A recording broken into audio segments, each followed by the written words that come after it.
Russian എണ്ണ ശുദ്ധീകരണശാലയിൽ ആക്രമണങ്ങൾ നടത്തി ഉക്രൈൻ.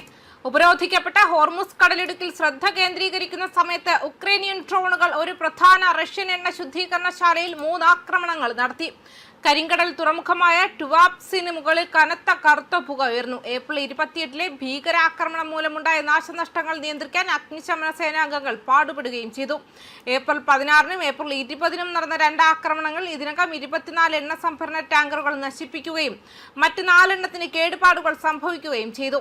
തീയണയ്ക്കാൻ 160-ലധികം അഗ്നിശമന സേനാംഗങ്ങളെ വിന്യസിച്ചതായി ക്രാസ്നോഡർ റീജിയണൽ ഗവർണർ വെനിയമിൻ കോൺറാറ്റീവ് ചൊവ്വാഴ്ച വ്യക്തമാക്കി. 300 പേർ കൂടി രക്ഷാപ്രവർത്തനത്തിന് എത്തിക്കൊണ്ടിരിക്കുകയാണെന്നും റോസ്നെഫ്റ്റിന്റെ ഉടമസ്ഥതയിലുള്ള റിഫൈനറിയിൽ നിന്നും തിളച്ച എണ്ണ ഉൽപ്പന്നങ്ങൾ തെരുവുകളിലേക്ക് ഒഴുകി വെള്ളം കുളങ്ങളായി നീരാവിയായി മാറി. നിരവധി കാറുകൾക്ക് കേടുപാടുകൾ സംഭവിച്ചു.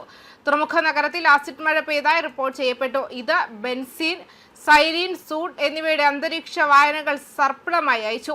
മഴ പ്രതലങ്ങളിൽ കറുത്ത ആവരണം അവശേഷിപ്പിച്ചു. അതേസമയം പ്രാദേശിക സോഷ്യൽ മീഡിയ അക്കൗണ്ടുകളിലെ ചിത്രങ്ങൾ രോമങ്ങൾ കറുത്ത അവശിഷ്ടങ്ങളുള്ള തെരുവ് നായ്ക്കളെയും പൂച്ചകളെയും കാണിച്ചതായി റോയിട്ടേഴ്സ് റിപ്പോർട്ട് ചെയ്തു.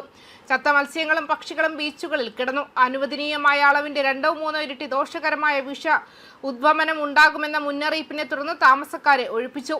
കരിങ്കടലിലേക്കുള്ള എണ്ണ ഉൽപ്പന്നങ്ങളുടെ ഒഴുക്ക് നിർത്തിവെച്ചതായും എണ്ണ ഭൂമുകൾ ചോർച്ച പടരുന്നത് ഉറപ്പാക്കുമെന്നും അടിയന്തര സാഹചര്യ മന്ത്രി അലക്സാണ്ടർ കുറെൻകോവ് പറഞ്ഞു.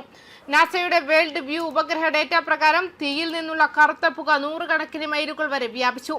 കീവിൽ നിന്നും 900 കിലോമീറ്റർ തെക്കുകിഴക്കായി സ്ഥിതി ചെയ്യുന്നതും പ്രധാനമായും കയറ്റുമതിക്കായി എണ്ണ ഉൽപ്പന്നങ്ങൾ വിതരണം ചെയ്യുന്നതുമായ ഈ ശുദ്ധീകരണശാലയുടെ വാർഷിക ഉൽപാദന ശേഷി ഏകദേശം 12 ദശലക്ഷം മെട്രിക് ടൺ അഥവാ പ്രതിദിനം 2,40,000 ബാരലാണ്. ഇത് നാഫ്ത, ഡീസൽ, ഇന്ധന എണ്ണ, വാക്വം ഗ്യാസ് ഓയിൽ എന്നിവ ഉൽപ്പാദിപ്പിക്കുന്നു. 1929 മുതൽ ഇത് പ്രവർത്തിക്കുന്നുണ്ട്.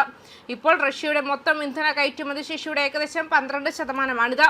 റഷ്യയിലെ ഏറ്റവും മികച്ച 10 എണ്ണത്തിൽ ഒന്നായ ഈ ശുദ്ധീകരണശാല കരിങ്കടൽ തീരത്തെ ഒരേയൊരു പ്രധാന സൗകര്യവുമാണ്. ഇന്ധന കയറ്റുമതിക്കായി ഉപയോഗിക്കുന്ന ഒരു തുറമുഖ ടെർമിനലുമായി ഇത് അടുത്ത ബന്ധമാണുള്ളത്. ഏപ്രിൽ 16-ലെ ഡ്രോൺ ആക്രമണത്തിന് ശേഷം പ്രവർത്തനങ്ങൾ നിർത്തിവച്ചിരിക്കുന്നതിനാൽ എണ്ണ കയറ്റുമതി അസാധ്യമാണ്.